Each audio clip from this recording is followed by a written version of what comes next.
Good morning, and let us start with a prayer. Lord, once again, thank you for your goodness, your love para sa aming lahat. At patuloy, Panginoon Ama, kami na tulungan ninyo na mapaalalahanan ng inyong salita. Patuloy, Panginoon Ama, na kami ay mamangha sa inyong kabutihan sa amin, bagamat alam po namin na hindi po kami karapat-dapat sa kahit na anong kabutihan, but because you are a God of grace, you are a God of love, full of mercy, patuloy po namin nararanasan ang lahat ng biyayang ito sa aming buhay, nito mga nakaraang araw hanggang ngayon, Panginoon, at alam po namin na hindi po kayo magbabago. At bilang mga mananampalataya, bilang mga Kristiyano na ang pangakong ito ay nasa amin na at tunay na kami, O Diyos, kabawat araw ay mapuno ng pagpapasalamat sa biyayang aming natatanggap sa inyo at patuloy lamang po kami, O Diyos, na magpasakop sa iyo, sundin ang iyong kalooban upang kayo, O Diyos, ay aming maluwalhati.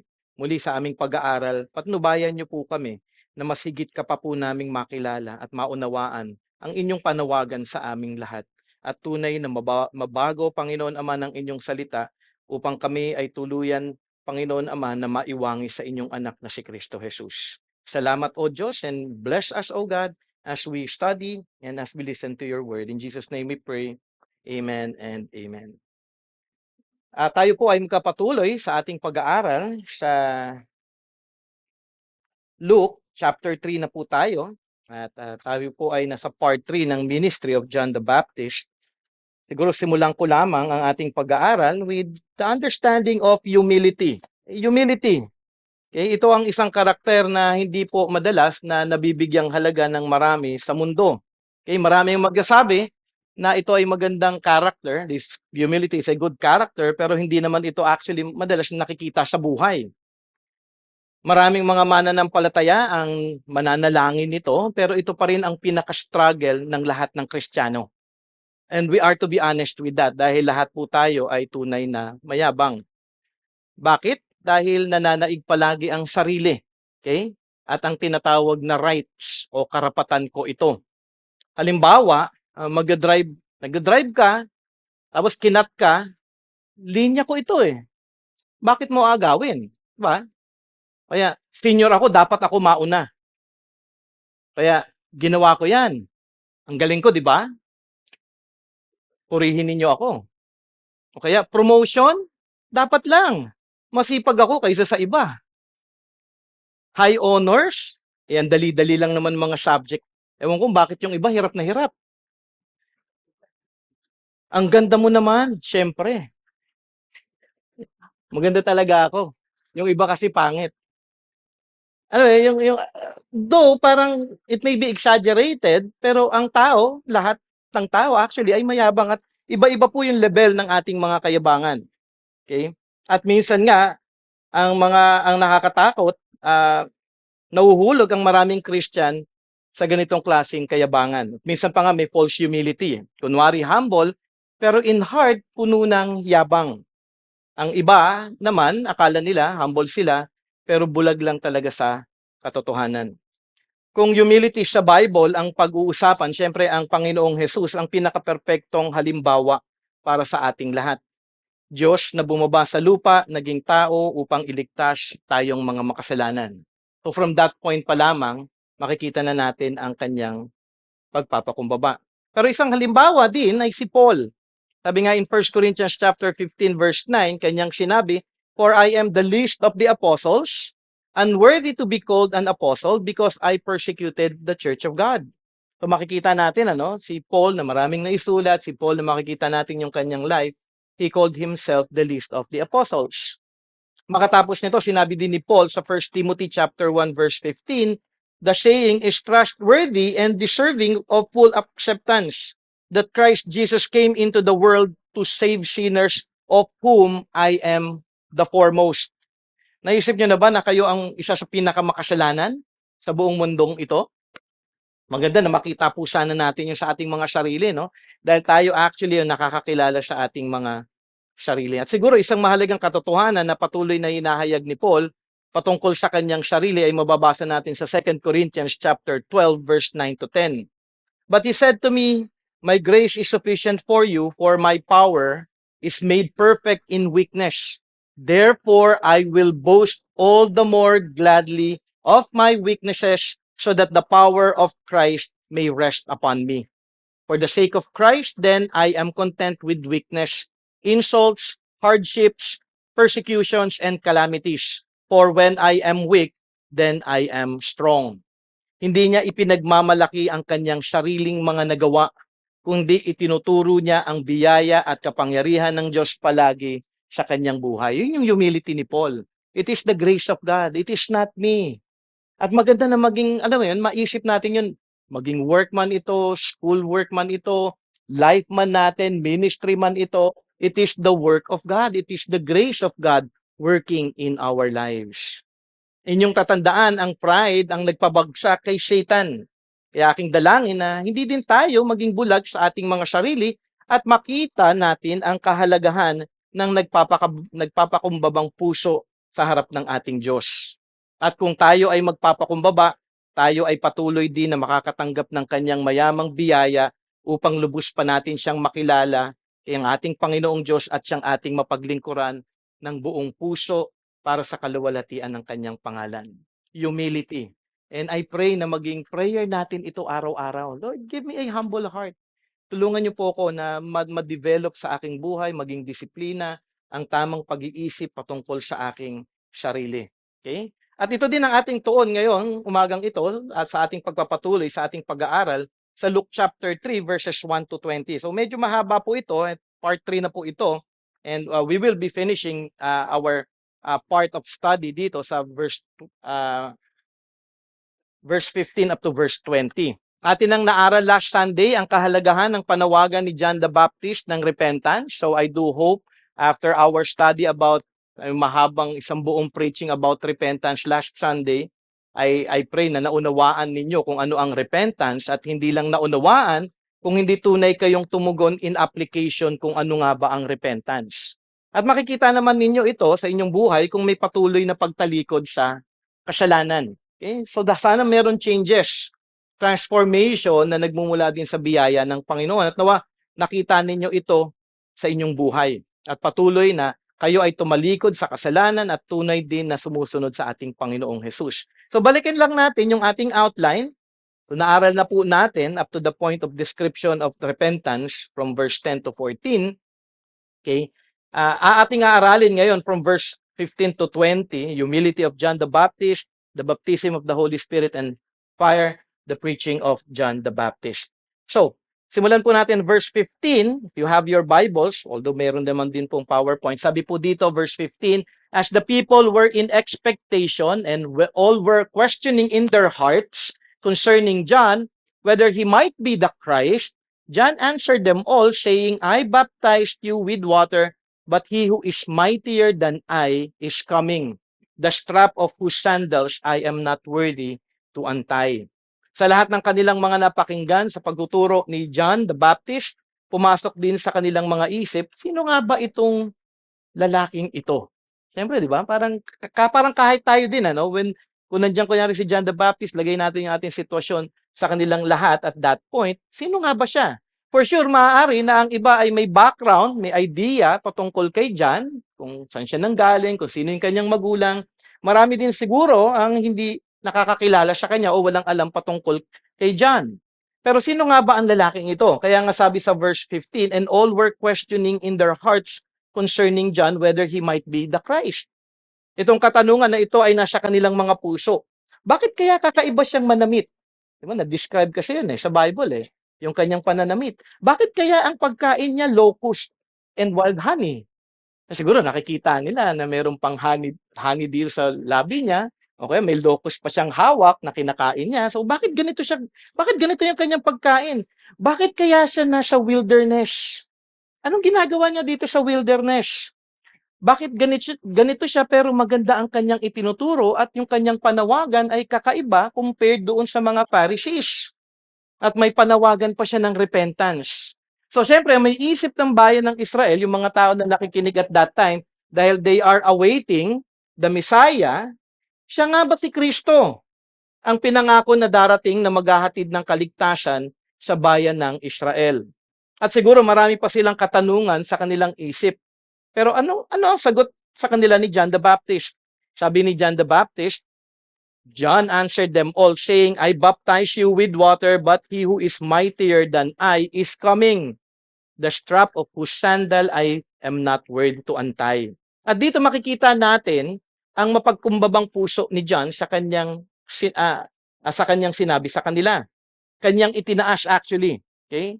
Ang ating Panginoong Hesus, ang Messiah, si Kristo, at ang kanyang binaba naman ang kanyang sarili sa kanilang harapan.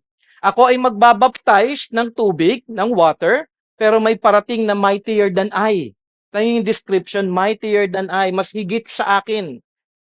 Pero inyong isipin din ang buhay ni John na ating naaral before, 'di ba? Parang siyempre, alam din naman ni John yung background niya, sarili niya. Siya ay pinanganak miraculously.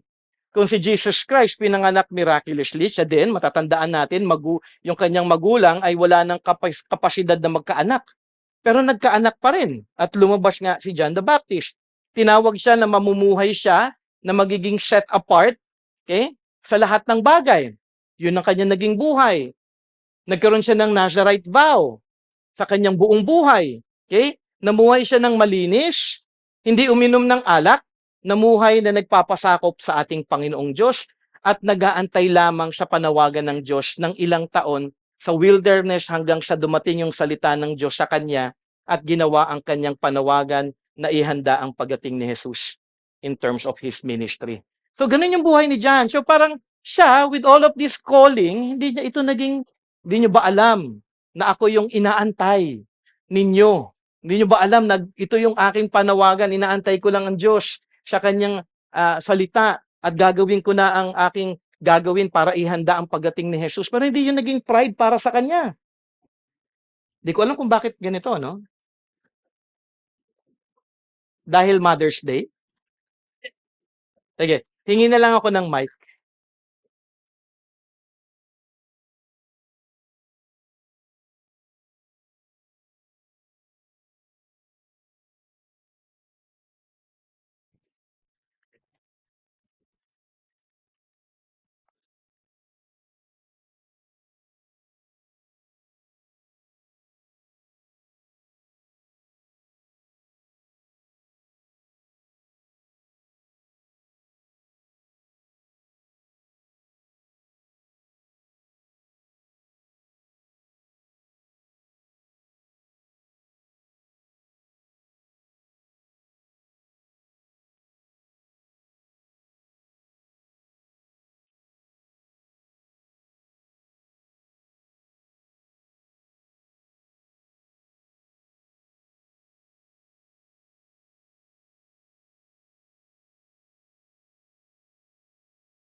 Maganda, maayos naman. Yung puso niya ay parang, alam gustong sumabog na sa yabang. May alam lang ng kaunti sa iba, ang nasa isip na ay alam na ang lahat. Di ba maraming ganon? Nakapag-attend lang kunyari ng isang conference, parang alam niya, parang feeling niya all-knowing na siya. At nakakatakot ito dahil lahat tayo ay nahuhulog sa ganitong klaseng pag-iisip at temptasyon. Pero makikita natin yung life ni John, hindi po ganun siya. Siya ay patuloy na nagpapakumbaba, patuloy na namamuhay, na nagpapasakop sa kalooban ng ating Panginoong Diyos. Kaya nga napakagandang halimbawa si John the Baptist in terms of humility. Sabi nga, anong sabi ni John? The strap of whose sandals I am not worthy to untie. Sa panahong iyon, ng isang estudyante, actually ng isang rabbi, ay may iba't ibang task na mababa na pinapagawa sa kanyang estudyante. So, rabbi ka, may estudyante ka, utusan kita kung ano-anong uutos ko sa'yo. So, may papagawa ito ng mga, alam mo yun, mga menial task, mga bagay na hindi maganda.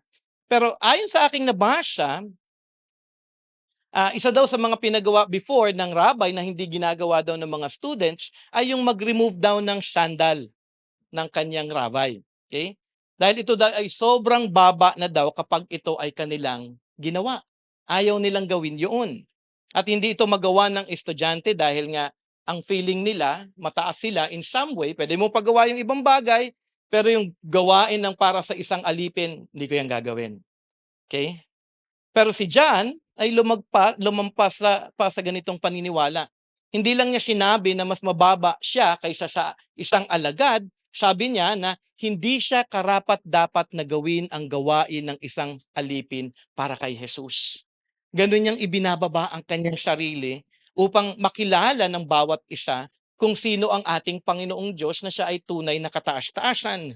Sa kanyang paghahayag na ito, makikita natin ang pagtaas ni John sa ating Panginoong Hesus. Ito ay pagpapakita ng tunay na pagpapakumbaba at lubos na paggalang sa ating Panginoong Hesus. Alam ni John ang kanyang tungkulin at ito ay ihanda ang tagapagligtas, ihanda yung daan ng ating Panginoong Hesus at hindi itaas ang kanyang sarili sa iba. Kaya nga as Christians, hindi tayo yung dapat mayabang. Kung hindi, we are to always be presenting ourselves with humility that we are nothing. We are only saved by grace. Hindi natin pwedeng sabihin, ako naligtas, yung iba hindi. Wala eh. Ako talaga, naunawaan ko yung gospel, yung iba, wala talaga eh. But in reality, actually, understanding the gospel itself is grace. Hindi ito actually natin pwedeng ipagmayabang na naunawaan natin yung gospel on our own. Hindi ito nakukuha sa patalinuhan. Nakukuha lamang natin ito dahil sa awa at biyaya na ipinagkakaloob ng ating Panginoong Diyos sa ating lahat. Kaya hindi tayo pwedeng magmayabang.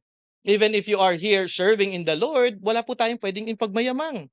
Lahat ito ay galing sa ating Panginoong Diyos. At ang halimbawang ito ay mahalaga na ating maunawaan ng tunay at tumugon sa ating buhay na sinusunod ang halimbawang hatid ni John the Baptist.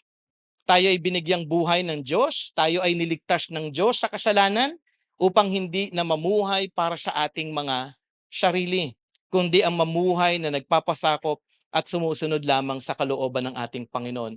Yun yung dapat na buhay natin. Buhay na nagpapasakop sa kalooban ng Diyos. Sabi nga ni Paul sa 1 Corinthians chapter 6 verse 19 to 20, sabi niya doon, or do you not know that your body is a temple of the Holy Spirit within you, whom you have from God? You are not your own. For you were bought with a price, so glorify God in your body. Okay, ang context dito is about purity, pero ang panawagan na ito is universal para sa ating buhay na tayong lahat, hindi na natin pag-aari ang ating sarili. Kung hindi dapat tayo ay nagpapasakop lamang sa ating Panginoon at sa kanyang kalooban. Siguro nga magandang sabihin ninyo sa inyong sarili, I am not my own, for I have been bought with a price, so I will honor and glorify God with my body.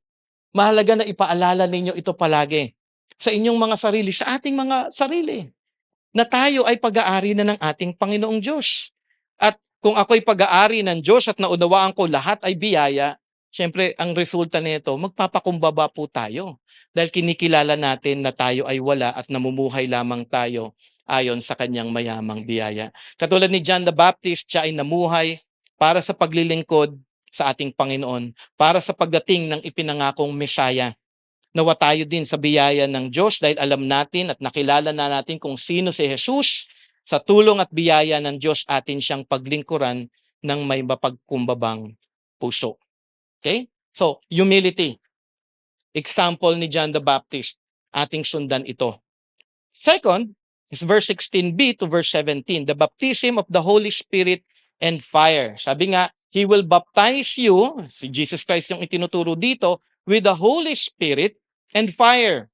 His winnowing fork is in his hand to clear his threshing floor and to gather the wheat into his barn, but the chaff he will burn with unquenchable fire. So kung si John the Baptist, paano siya magbaptize? With water. Okay? Si Jesus will baptize daw with the Holy Spirit and fire. At ito'y madaling intindihin at alam natin yung Holy Spirit, yung pagdating ng Holy Spirit sa Pentecost. Kaya si Jesus kailangan bumalik sa Ama, okay, upang kanyang ding ipadala ang Holy Spirit sa atin. Kung ikaw ay mananampalataya, ang Holy Spirit ay kanyang ipagkakaloob sa iyo. Yun yung kanyang baptism para sa ating lahat, giving of the Holy Spirit.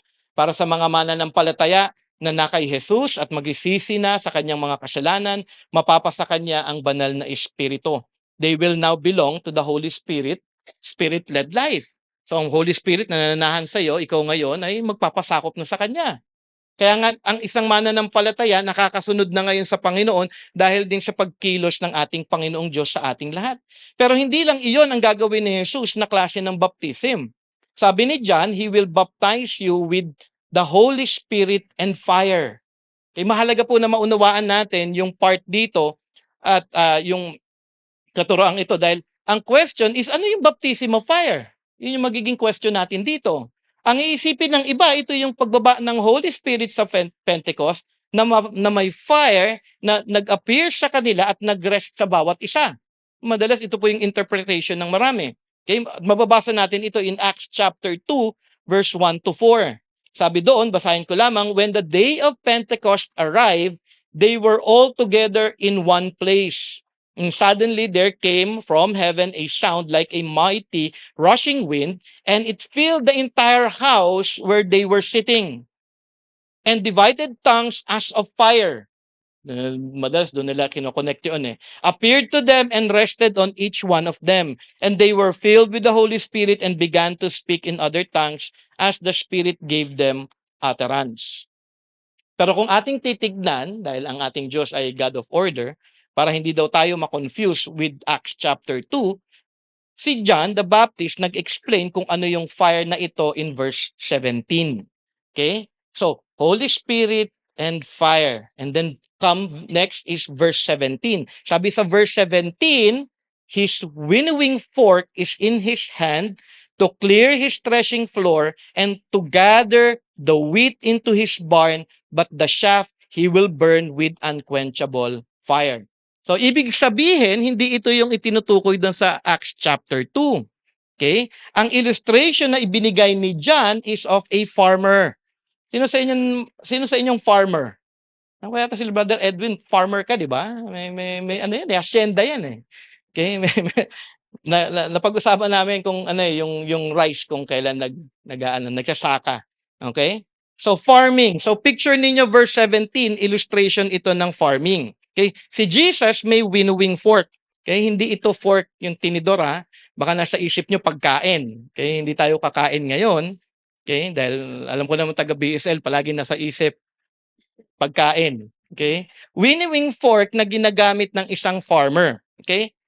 Lilipulin niya ang lahat ng wheat o iipunin niya actually lahat ng wheat sa threshing floor. Okay, threshing floor is a flat, elevated area daw sa barn. At kapag nailagay na ang lahat doon, they will beat the stalks para mahiwalay ang wheat sa chaff. Siguro alam niyo na 'yon ano? Okay? Ang chaff in Tagalog ano to?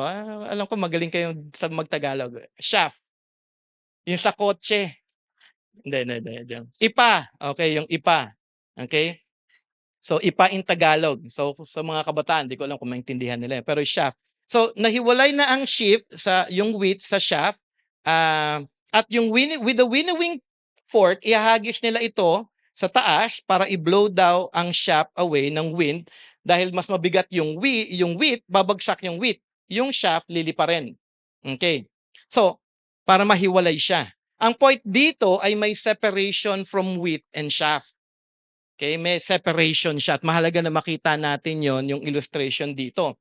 Pag separated na ang shaft, ito ay iipunin at anong gagawin daw sa shaft?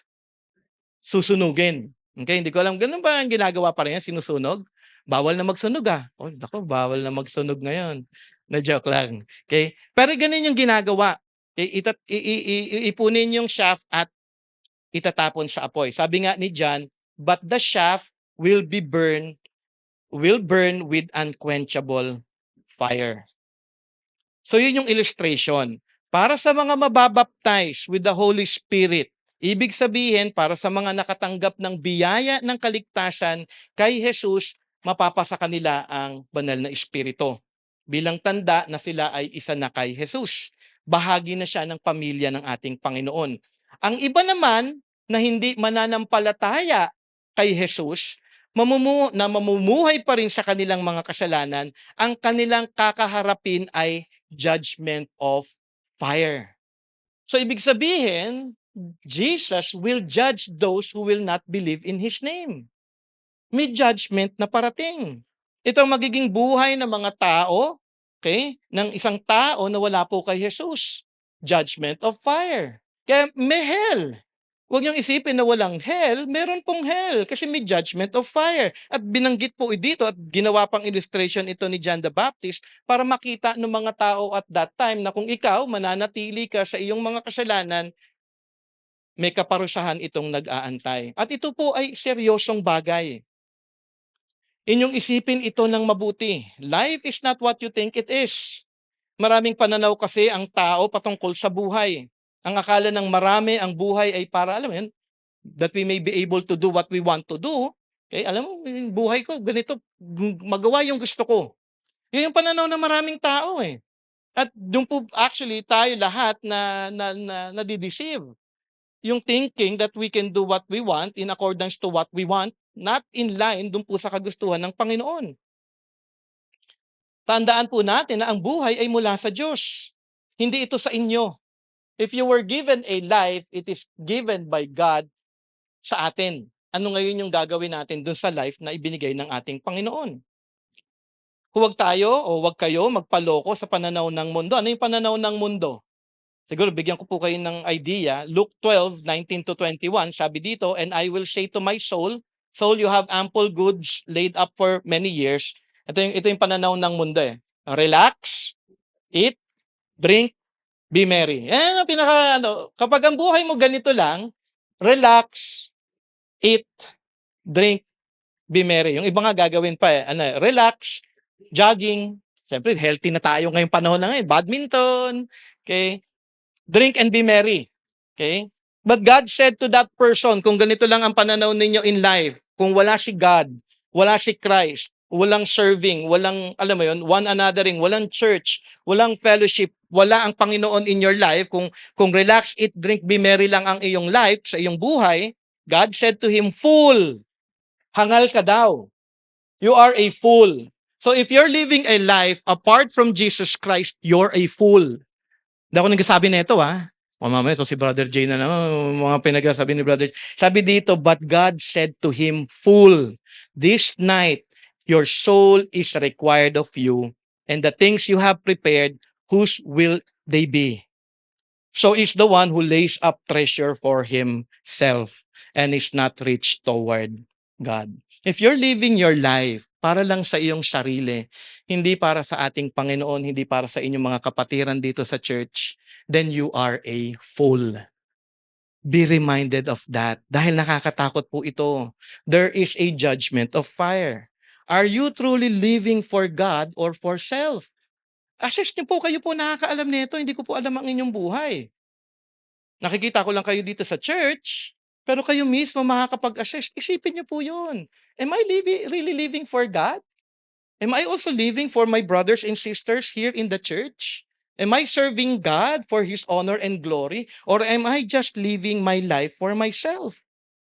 Ano yung panawagan ng ating Panginoong Diyos kung ganun po ang inyong pamumuhay? Sabi nga ni John the Baptist, repent, repent.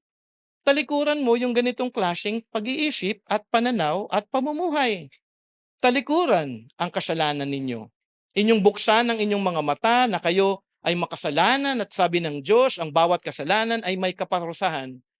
Merong kaparusahan ang kasalanan. Sabi ni Paul, for the wages of sin is what? Death. Alam na alam ninyo eh. Diba? Bilis nyo nga pa, di pa nga ako tapos eh. Death ka agad kayo eh. Parang galing yung pag nagpa-exam ako, no? Yung fill in the blanks. Pero ang problema, ito ba ay alam nyo lamang o isinasabuhay ninyo?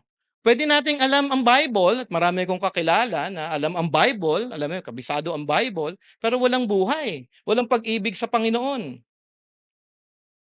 Paalala lang, marami ang magsasabi na naniniwala naman ako kay Jesus. Tama ba? A lot of people would say, I believe naman in Jesus Christ. Ikaw lang naman, Brother Jay, palagi sa preaching mo nagsasabi na parang hindi.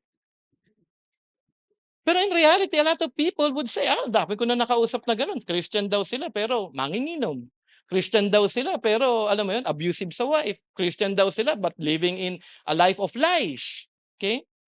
Pero kung ang buhay mo, kung ikaw ay nagsasabi that I believe in Jesus Christ, that I have faith in Jesus Christ, pero kung ang buhay mo ay patuloy na namumuhay sa kasalanan, I'll tell you, you are not in Christ. If you are living apart from Christ, apart from what God's will for you apart from the church, you are not a Christian. Sabihin niya, napakahigpit naman ni Brother Jay. Yan na naman siya sa membership niya. 1 John 3:4-9. Sabi dito, everyone who makes a practice of sinning also practices lawlessness. Sin is lawlessness. You know that he appeared in order to take away sin, and in him there is no sin. The verse 6, napaka-importante. No one who abides in him keeps in sinning. No one who keeps on sinning has either seen him or know him. So tama ako dun sa aking statement? Tama ako sa statement ko dahil ito yung katotohanan eh. Statement ni God ito eh. Okay? Little children, let no one deceive you. Whoever practices righteousness is righteous as he is righteous. Whoever makes a practice of sinning is of the devil. For the devil has been sinning from the beginning. The reason the Son of God appeared was to destroy the works of the devil. Ganda ng ginawa ni Jesus Christ eh. Para maitigil na ang gawain ni Satan, ng devil, para kayo ay mapalaya na sa kanya. No one born of God, verse 9 is so important, no one born of God makes a practice of sinning, for God's seed abides in him, and he cannot keep on sinning because he has been born of God. Hindi ko sinasabi na hindi na kayo magkakasala pa. This is not about perfection.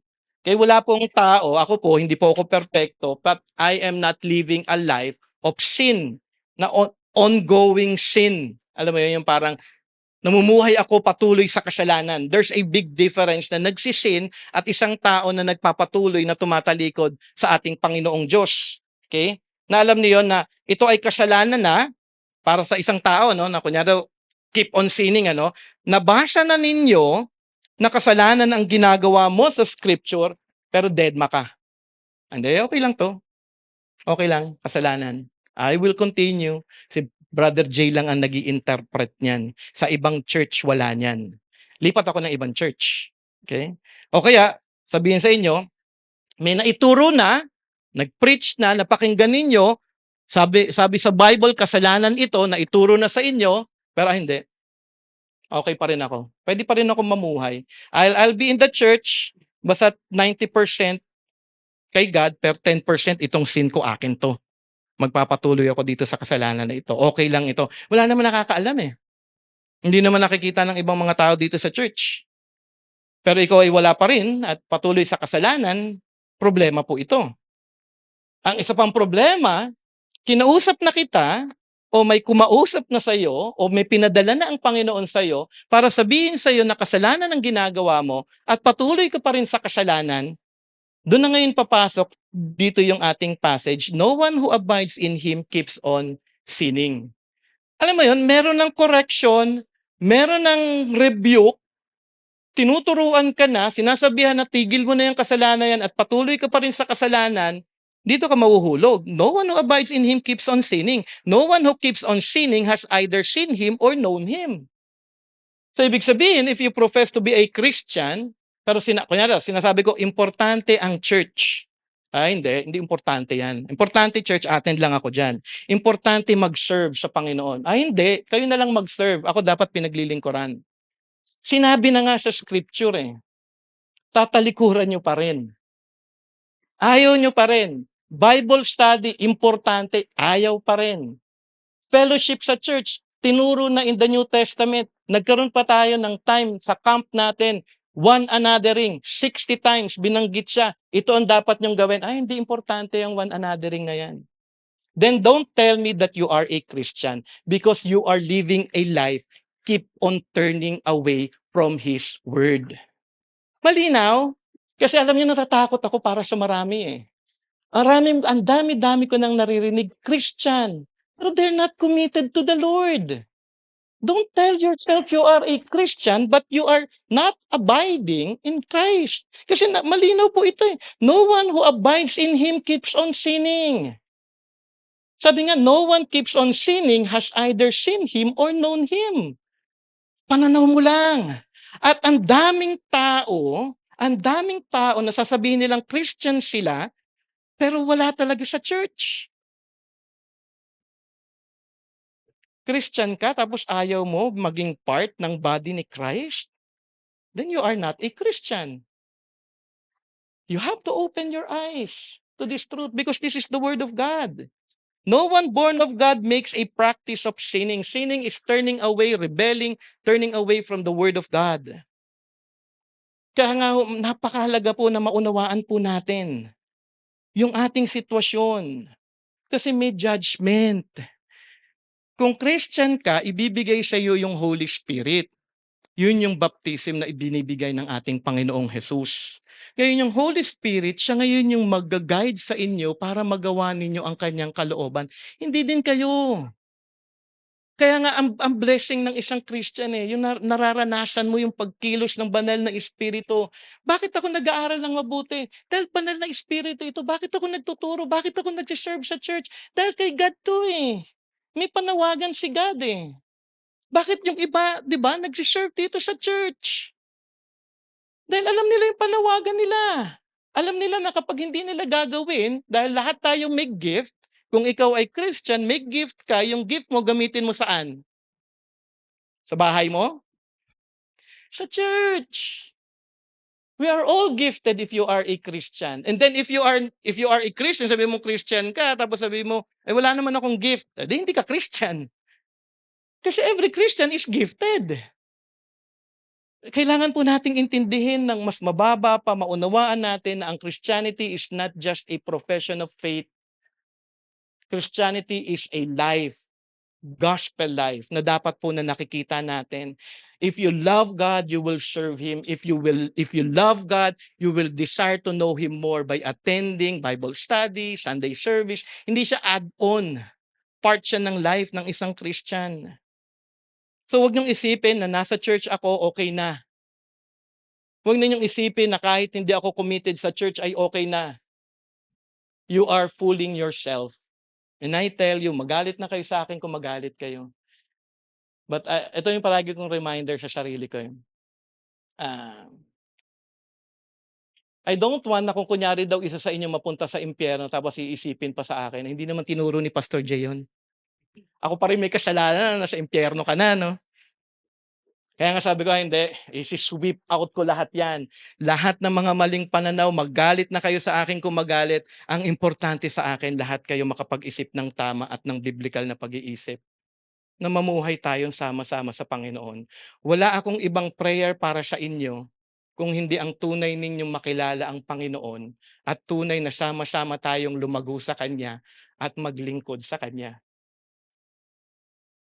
Dahil ito yung salita niya Sabi nga, you are not your own. If you are owned by Christ, then be part of His body, and His body is the church.